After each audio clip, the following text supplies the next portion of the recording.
tier, highlighted by the 2011 season where they produced one of the best offenses in league history.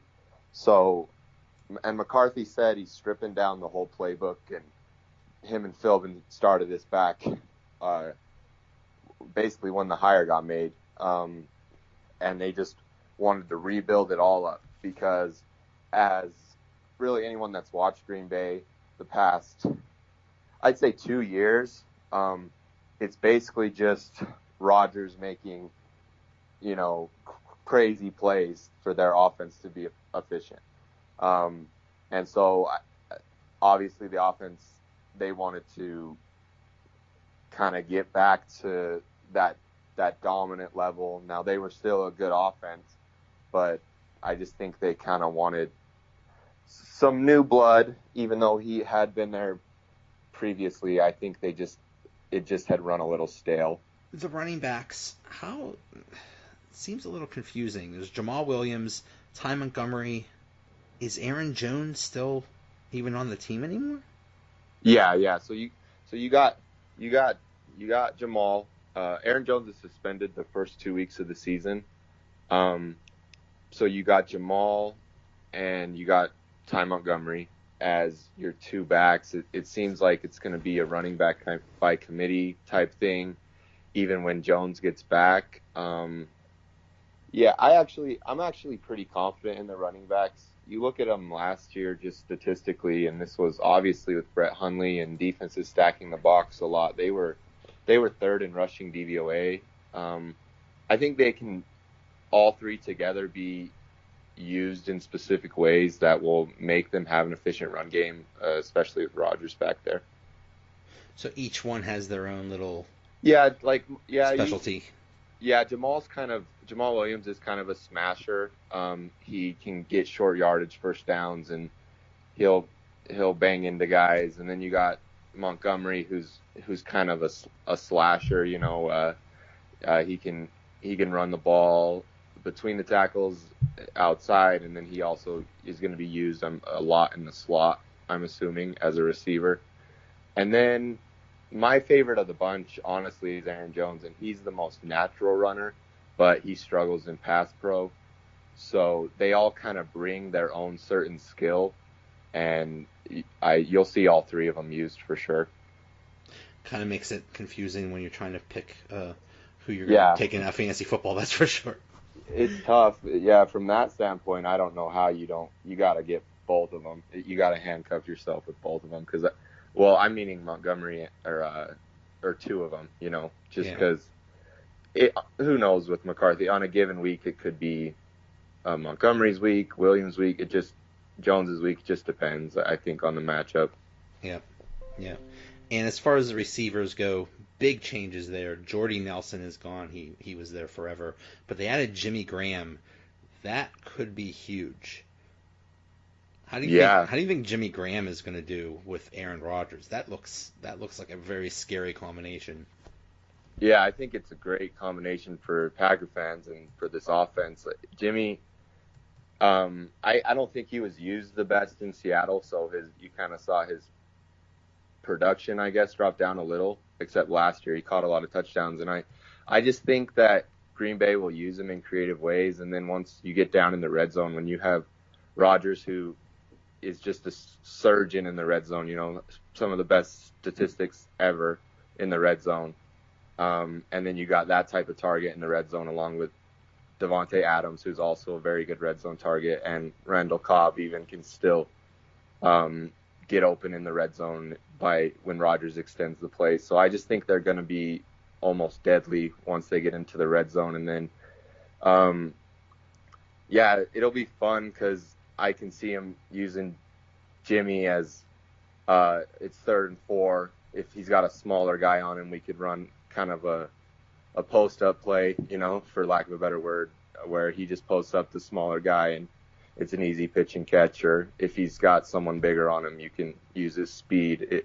It's just nice to have a piece like that. Green Bay hasn't had that guy who can create mismatches on really linebackers, safeties, or corners since prime Jermichael Finley. So that's nice to have that big tight end back. And you saw what a good getting good tight end play can do for this offense during the run the table run 2 years ago with Jared Cook, and I think Jimmy's better than Jared Cook for sure. So yeah, it's exciting. Yeah, yeah. So what's the deal with Randall Cobb? It sounds like there was a doubt whether he was even going to make the roster or get traded or anything. Yeah, I don't think it was really ever in question that he'd make the roster. It was kind of between Cobb and Jordy, I guess, because they were gonna let one of them go. They were both counting double digits against the cap this year, and you're not getting that type of production from those two anymore. So they were gonna let one of them go, and I just think Cobb won out. Obviously, Cobb won out in the end, and then, but that's just kind of a Packers Twitter thing. They're always trying to cut Cobb. I swear, it's been. I don't know why. It's just, even yesterday during cut down days, you'd see tweets to reporters like, "Are they going to cut Cobb?" It's like, no, they're not going to cut Cobb. I think he can be useful if he stays healthy still. And he beat out Jordy in the end for that, much to the displeasure of a lot of Packer fans. Yeah, I think every team has one player that they just hate for whatever reason. It just, who knows? Yeah, why. it's weird. It's a strange thing, because when he's out there, he still can, he catches balls and he scores a lot of touchdowns actually. But yeah, he's always kind of been the guy that the fans aren't happy with. Now onto the defense. They made a change of defensive coordinator. Dom Capers is out, and it looks like they spent a lot of draft picks on cornerbacks, which was considered a weakness. How do you think the defense is going to do this year? Yeah, I'm hoping I'm not coming and being a homer on the podcast, but I think the defense is going to be much improved. Also, they got two new coordinators. They got a new defense coordinator too, Mike Pettin.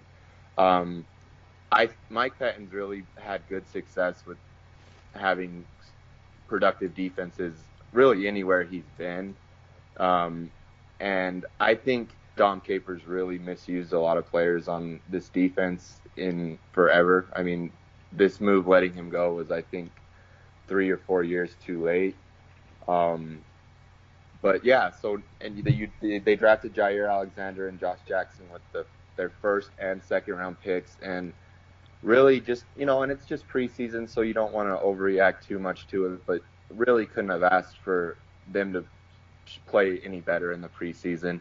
Jair had an interception. Josh Jackson had a pick six and another pick six that got called back because of a penalty in the Oakland game. They both look like they're ready, so I really believe in both of them. Now, obviously, you got to take it with a grain of salt. They're rookie corners. They'll make mistakes. They'll have to, learn from that and keep improving. But I think they hit on both those picks. And then they also added Muhammad Wilkerson. So I think this can be – now, this is an improvement for the Packers. I think this can be a top half of the league defense in the top 15, where they've kind of lived in the bottom half and more towards the bottom, really Rodgers' entire career almost, except for the Super Bowl year. So yeah, I just think it'll be a big improvement that could go a long way when you factor in the talent they've added on defense and the improvement in coaching. And that's really all they need. Is you don't need a dominating defense. You need one that's good enough. It's kind of like with the Steelers. Steelers are very top heavy on offense. They have a great offensive weapons. They just need the defense to not, be horrible. So right, yeah, that's, totally. And I agree with rookie defensive players. It seems like there was always a little bit of an adjustment, and you just got to live with the mistakes. But the potential is great for sure with them. Yeah, and the one thing I'll also say about the corners is you're gonna see those mistakes right away, and I'm sure you'll see Packer fans get frustrated with it, but you're gonna see those mistakes because Pettin's kind of MO is he plays a ton of man coverage, so those guys are gonna get kind of like baptism by fire. And you'll see some mistakes, but you'll also see some flashes by brilliance, and I just hope by November, December, when you're making the stretch run, that they're just ready to go full stop. And they also added Tremont Williams, a nice veteran presence who really statistically played very well for the Cardinals last year. Brought him back. So I'm actually feeling fairly good about the corners, the best I have in years, honestly. You go more into the defense. I don't really feel great about the safeties right now. Clinton Dix did not have the best preseason, and that was disappointing coming off his down 2017 season. So hopefully he can bounce back. But yeah, I think this can be at least an above average defense, and like you said, that could be all they need. So what do you think as far as a record for the Packers, and how do you think they'll finish in the NFC North? Yeah, it's tough, man.